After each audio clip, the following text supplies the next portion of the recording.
Lands are the lifeblood of Magic. They're a necessity, an institution that's as ingrained in the game as needing deodorant and getting angry at the blue player. But in my experience, because of this need, they end up being somewhat maligned. The fact that lands are so important means they show up in every deck, which a lot of people find boring. To many players, lands are just a necessary evil they must include to play the cards they actually care about. Their spells. Spells let you express yourself and progress your game plan, whereas lands do not. This is a huge misnomer, as lands have a ton of options that allow for self-expression. I think the misgivings about lands don't stem from a lack of options, but instead a lack of information about your options. There are a ton of different types of lands in this game, and today, I'm going to name them all. But first, do you ever feel like you're being watched? It may not be as blatant as getting tailed by an investigator in an old cop show, but if you're browsing the internet unprotected, you kind of are. From hackers on public Wi-Fi to fake shops and phishing scams, your data and personal information are constantly under attack. That's why I use NordVPN. NordVPN is a virtual private network that encrypts your internet connection and protects your online privacy. It allows you to securely browse the web, hide your IP address, and access region-locked content by routing traffic through servers in other countries. It also includes phishing protection to block dangerous links before they can do any damage to you. NordVPN offers 3 packages so you can adjust your level of protection to your needs. The standard plan gives you a fast, secure VPN to protect your connection. The Plus plan adds NordPass, a password manager that stores your passwords all in one convenient, protected place. And the Complete plan adds NordLocker, which securely stores and encrypts your important files. My favorite feature is how Nord helps protect you from fake shops and online scams. I've been doing a lot of online shopping recently for audio equipment to upgrade my setup. And when making big purchases, it's important to know you're getting what you paid for. Nord's Threat Protection Pro defends you from shady web stores and fake online retailers. Right now, NordVPN is offering a huge discount, plus 4 extra months entirely free when you purchase a 2-year plan. It's also totally risk-free, with 24/7 customer support, a 30-day money-back guarantee, and 1 account protecting up to 10 devices. You can thoroughly test Nord on everything you own and determine if it's a good fit for you. So don't wait. Use the link in the pinned comment below and the affiliate code BLOODARTIST to get this exclusive deal plus 4 free months. Stay safe online with NordVPN, and thank you to Nord for sponsoring the channel. Alright, let's get a couple of ground rules going. This will be a list of every kind of land in Magic. As such, I'm going to be keeping to the cycles of lands in the game. This will include a lot of information, but it won't just be me listing every land ever printed. I'm also going to be sorting this list by how many colors the lands involve, so namely monocolor, dual color, and tricolor lands. This will be done mostly in chronological order. We're going to start with the oldest cycles and gradually work our way to the newest. And with that, I think we're good to go. Let's get started with the one-colored land cycles. And where better to start than with the game's most played cards, the iconic basic lands. There are 6 of them. Forests, mountains, plains, islands, and swamps represent the 5 colors, and then wastes for colorless. They come into play untapped, can tap for 1 mana each of their respective color, and they themselves are colorless. These are the most common types of lands seen across the formats, and they have a surprising amount of rules text associated with them for being, basic. If you want to brush up on your fine rules knowledge, I actually think the Secret Lair full text lands are a great resource for that. Then there are the snow-covered basic lands. Each of these has the same properties as a basic, but they can also generate mana that is specifically snow. This is necessary to pay for the snow symbol on cards, and it's also relevant for cards like On Thin Ice, which enchant a snow land. Outside of basics, the one-color land cycles are strange. Almost all of them are utility lands because they directly compete with basics for slots in your deck. The first set of non-basics is the cycle from Legends. These each come into play untapped, and either tap for 1 colored mana, or alternatively tap for a small, incidental ability. Except Karakas. Karakas is super broken. Next are the Alliance Replacement lands. These guys come in untapped, but ask you to sacrifice a land of their respective color as they enter the battlefield. As you can tell, it's not a symmetrical cycle. They all have different activated abilities. The red and blue ones tap for 2 mana, and Lake of the Dead seems like a standout card for enabling turbo ramp. The Karoo lands from Visions are the prototype for the beloved Bounce lands. They come into play tapped, require you to return an untapped land of their respective color to your hand, but add 1 colored mana and 1 colorless when you tap them. They are great for untapped shenanigans, and for ensuring you don't get mana screwed. The Fallen Empire's sacrifice lands enter tapped and can tap for 1 of their color, but they can also be tapped and sacrificed for 2 of their color instead. These are probably supposed to symbolize the destruction of the set civilizations for short-term gain, but hey, you can use them to accelerate your game plan too. Hubris? What's that? Next are the Fallen Empire's storage lands. They have a gimmick where you can opt to keep them tapped in order to put a storage counter on them. Then, when you do tap them, you add mana for each storage counter you remove. Storage lands as a whole have a huge cult following and people who swear up and down that they're amazing with the power of proliferate, but these are probably the weakest of the bunch. The Urza Saga's cycling lands come into play tapped and cycle for 2 mana. Meaning, if you draw them late game when you don't really need lands anymore, you can pitch them to dig for something more valuable. These are what you play if you're concerned about being mana flooded rather than screwed. Okay, it's time for some problem children. The Urza Saga legendary lands are notoriously broken. Serra's, Gaia's, and Tolarian each tap equal to the number of a permanent type you control. These guys are banned or restricted all over the place. Phyrexian Tower is just an amazing sacrifice outlet and accelerator all in one, and Shivan Gorge is... okay, Shivan Gorge is kind of bad. I wish Red got a more impactful member of this cycle.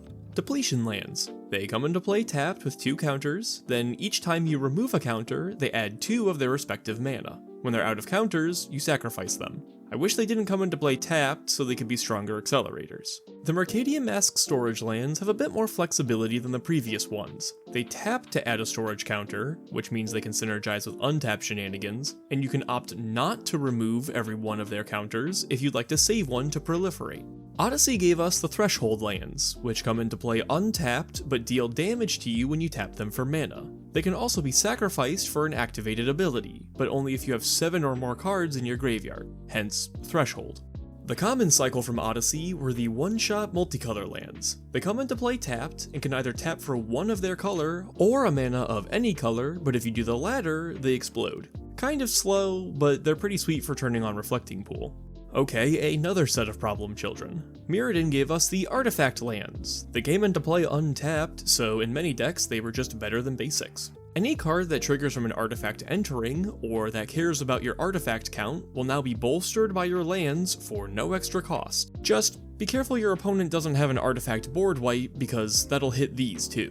The Onslaught cycling lands are better than their predecessors if you ask me. They still enter tapped, but this time they cycle for only 1 mana. Sure, it's a colored mana this time, but I just don't see many board states that that's a problem on.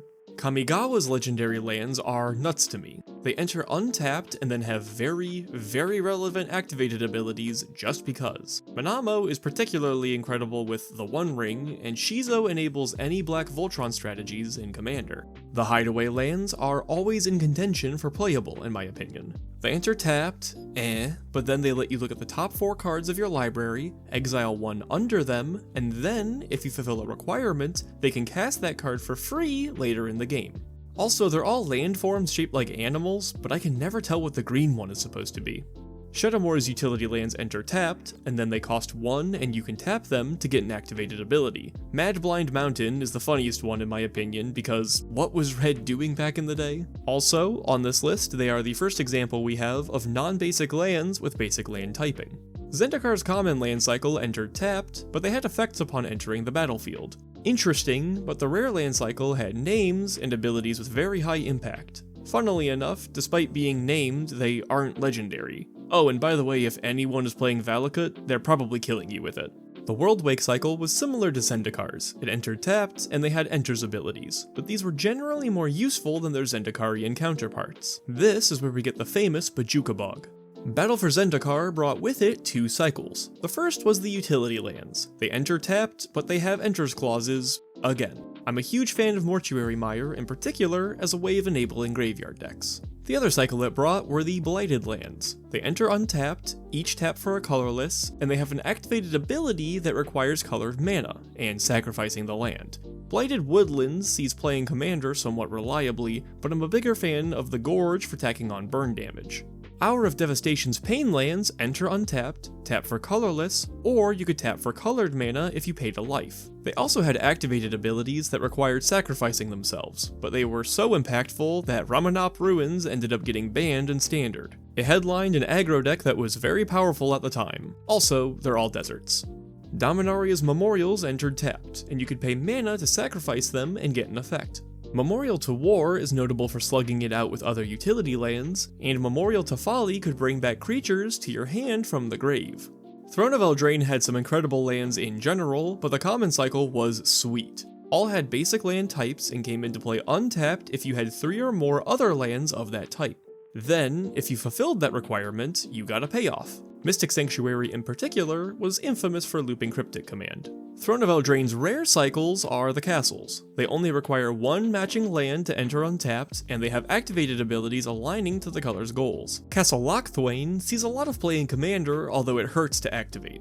Adventures in the Forgotten Realms gives us our first example of manlands on this list. Manlands are lands that can conditionally turn into creatures, and see some play in mid-range decks. Why is the blue one a 7/7? Anyways, they enter untapped if you have 2 or fewer other lands. Kamigawa is back and bringing the heat again, this time with a channel lands. They enter untapped, or can be discarded with a mana payment to have an effect. Beseiju and Otawara are, in my opinion, auto-includes in any decks in these colors. The sack draw lands enter tapped, tap for their color, and can be sacrificed with 2 mana to draw you a card. They also have the type Sphere to give some mechanics to their Phyrexian origin.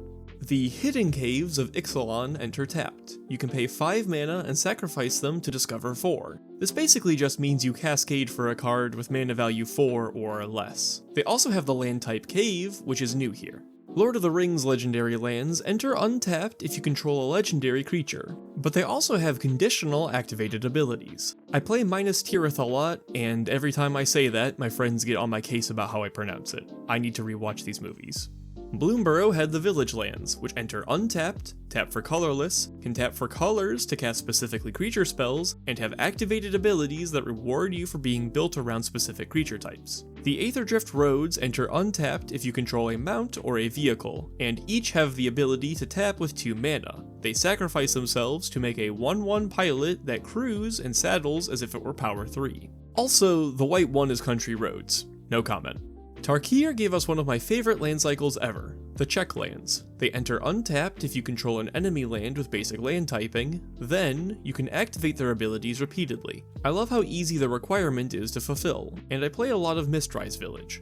The Final Fantasy Adventure lands do what they say on the tin. They have an adventure they can go on to cast an instant or sorcery. When you play them as lands, they enter tapped. Lindblum is fantastic in basically every Spellslinger's deck.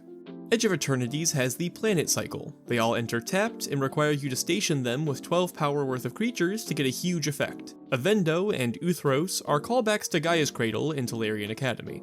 Finally, for now, Avatar: The Last Airbender gives us a cycle that enters tapped unless we control a basic land, and each of them has an ability that costs mana and tapping the land to activate. And that completes the 1-color cycles, on to 2. With the dual lands, I will be including incomplete sets. A lot of these have only the allied or enemy color pairs at their disposal, or complete in a different set than they start.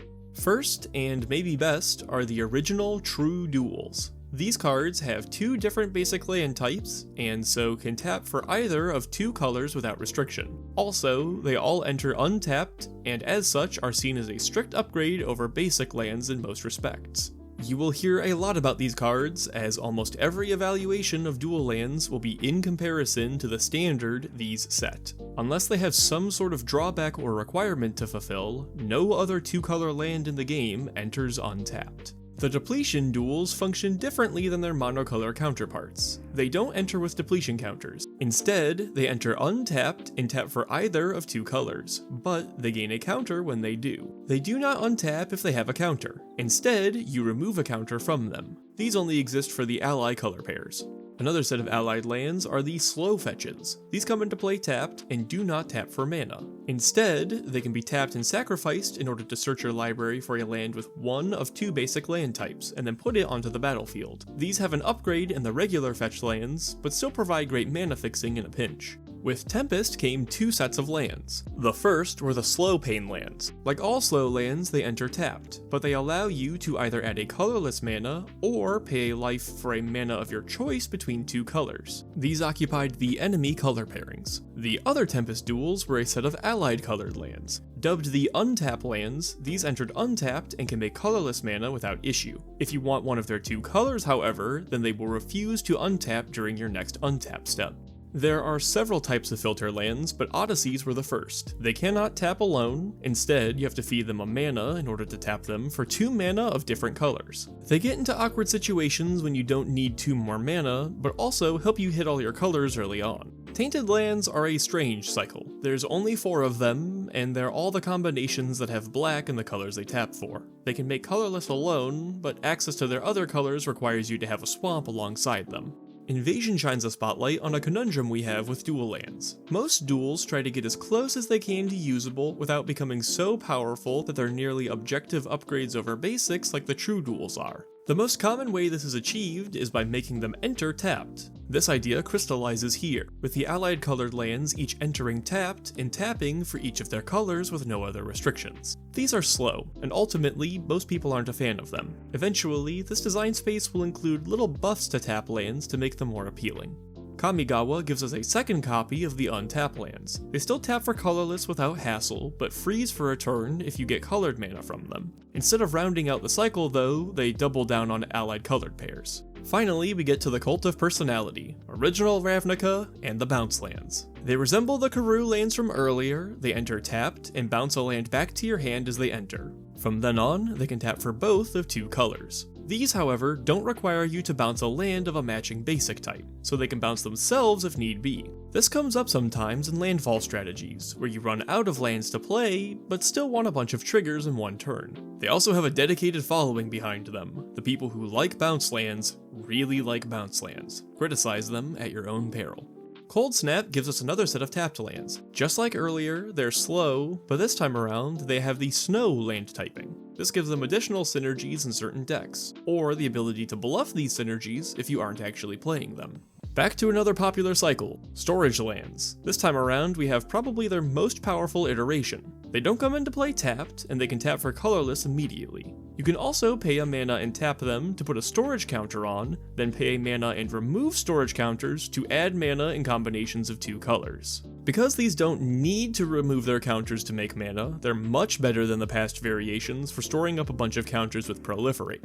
The Future Shifted lands were a wild experiment. Like everything in Future Sight, they were a called shot on what Magic would look like many years down the road. This meant a generally higher power level, but also there's just no cohesion here. They each do something different. The Gruul one gives your opponents life, while Graven Cairns is like a really advanced filter land. They've only got representation in the allied colors, but I think they're worth looking at if you want to go as fast as possible.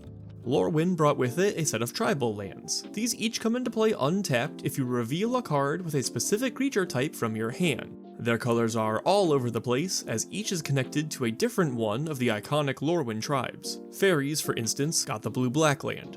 Alright, remember Future Sight? Well, we have another set of filter lands here, and they're modeled after Graven Cairns. Each enters untapped and can tap for colorless on its own. If you feed it one of its 2 colors though, it can add 2 mana to your pool in any combination of those 2 colors. These are the most flexible and self-reliant of all of the filter lands. They fix your mana incredibly easily. The refuges are where we start to see a fun trend. At some point, someone at WotC pointed out that tapped lands kind of suck, and if that's the case, then maybe they can eke their way up by giving you additional benefits outside of just tapping for 2 colors. These ones give you an additional life as they enter, helping you hedge against aggro.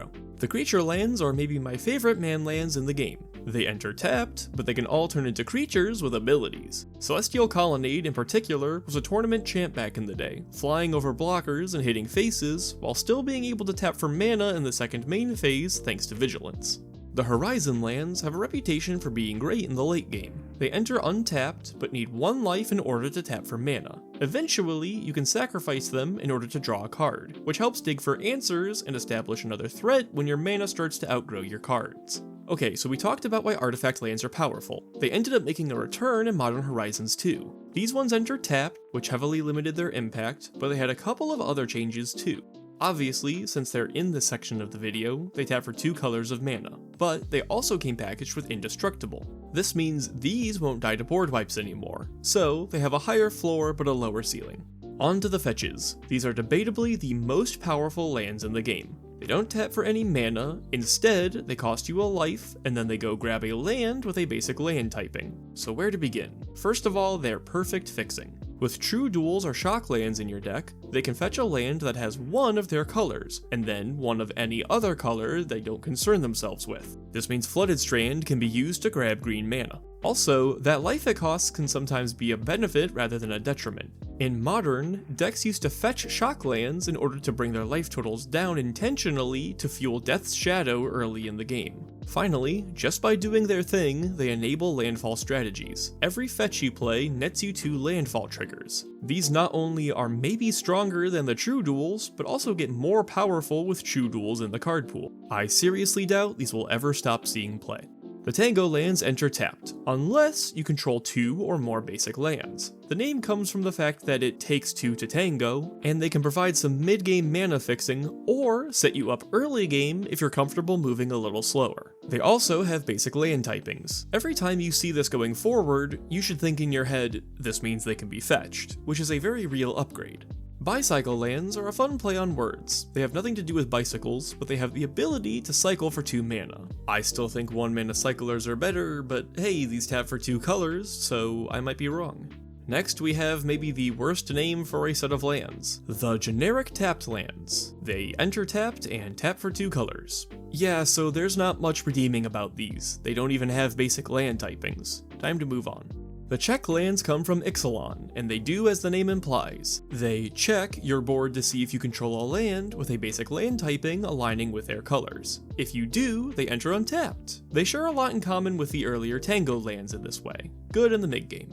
Battle Bond had an incredible set of lands for Commander. The Bond lands all come into play untapped if you have 2 or more opponents. In multiplayer formats, these are practically another copy of each of your true duals, although they lack the ability to be fetched. Still great cards though. Ravnica has a lot to love, but the gates have always been a strange sort. They're basically generic tap lands, but they have the typing Gate, which has additional synergies and a very specific archetype. The strategy wants to use Maze's End to win the game automatically on their upkeep. It's a fun gimmick, but they're still kind of slow. Alright, next up is another contender for best land, the Shocks. These are a very powerful cycle that can either enter tapped or untapped if you pay 2 life. The word shock comes from that 2 life being like getting hit with a shock for free. Because of their basic land typings and ability to almost always enter untapped, they're practically the modern equivalent of true duals. They do have added utility though, and actually performed better than duals would have in the previously mentioned Death's Shadow decks. The Scry lands are very accurately named. Each enters tapped, but scries 1 upon entering. They're a notable upgrade over the refuges, and allow you to get bad cards out of the way just for making land drops.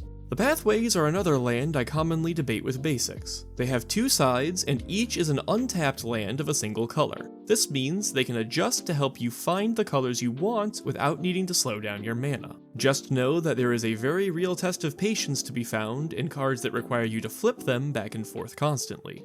Kaldheim Snowlands enter tapped, like their older counterparts. Unlike them though, they have the basic land typings, which makes them easier to find and synergize with stuff like the castles from Eldraine. The Reveal lands will enter untapped so long as you reveal a land with a matching basic land type from your hand. This makes them fantastic early in the game.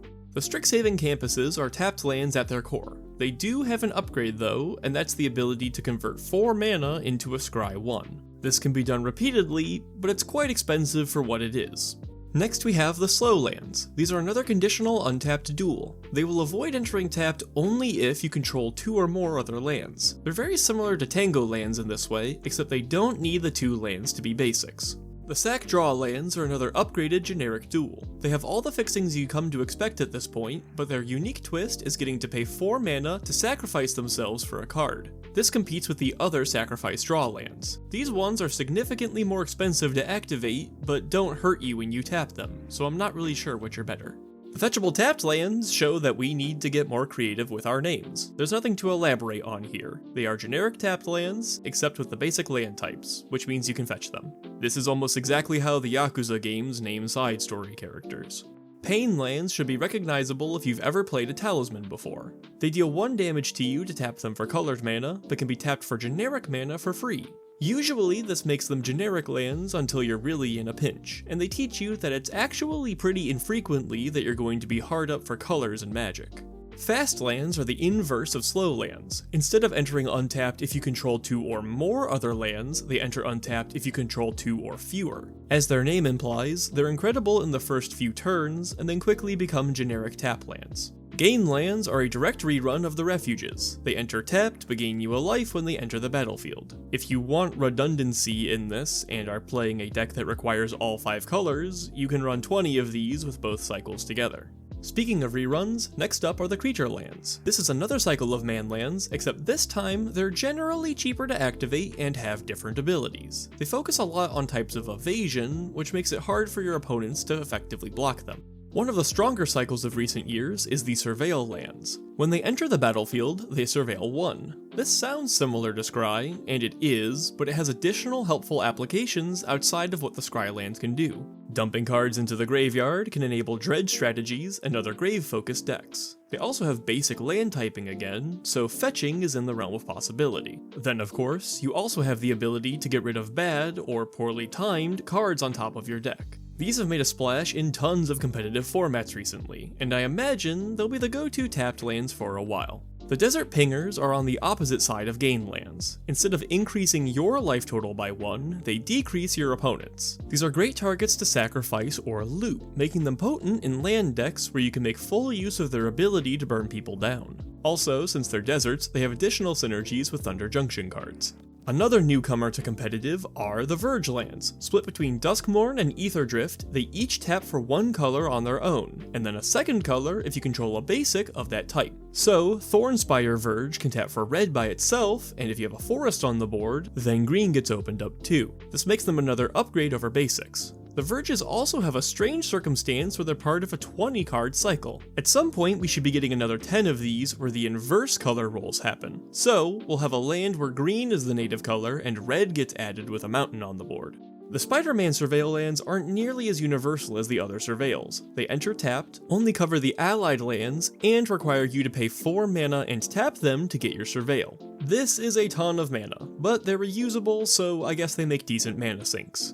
Final Fantasy released the Town Duels. They're basically generic duels, but with an additional land typing. This grants them some synergies with the set, in the same way deserts and caves have synergies in Outlaws of Thunder Junction and Ixalan.